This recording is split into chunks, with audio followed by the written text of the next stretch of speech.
जी हाँ, नमस्कार दोस्तों, आप सभी का स्वागत है भोजपुरिया डॉलर में। आज बात करेंगे दो यूट्यूबरों के बारे में जो पवन सिंह जी के पीछे बैठे हुए हैं। ये दो यूट्यूबर, एक का नाम सूर्या, एक का नाम शुभम है, जो दो यूट्यूबर नहीं पवन सिंह जी के चमचे हैं।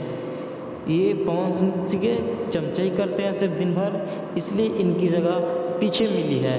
और पवन सिंह जी के ठीक बगल में दो सुपरस्टार बैठे हुए हैं, प्रद्युम्न परदेशी और रोशन जी, जो बहुत ही मेहनती कलाकार हैं, बहुत ही अच्छे दुगला करते हैं, बहुत ही अच्छे गीत गाते हैं, बहुत अच्छे गायक हैं और बहुत ही अच्छे स्टेज शो करते हैं। तो देखिए उनकी जगह आगे है।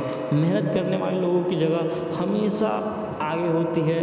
हमेशा पवन सिंह जी के दोनों बराबर में बैठे हुए हैं और एक बहुत अच्छे सुपरस्टार दोनों हैं और एक सुपरस्टार के साथ बैठने में बहुत अच्छा लग रहा है इन दोनों को। और दो पीछे चमचे बैठे हैं, जिनका जगह हमेशा पीछे चमचा ही करने वाले लोग हमेशा पीछे बैठते हैं। धन्यवाद।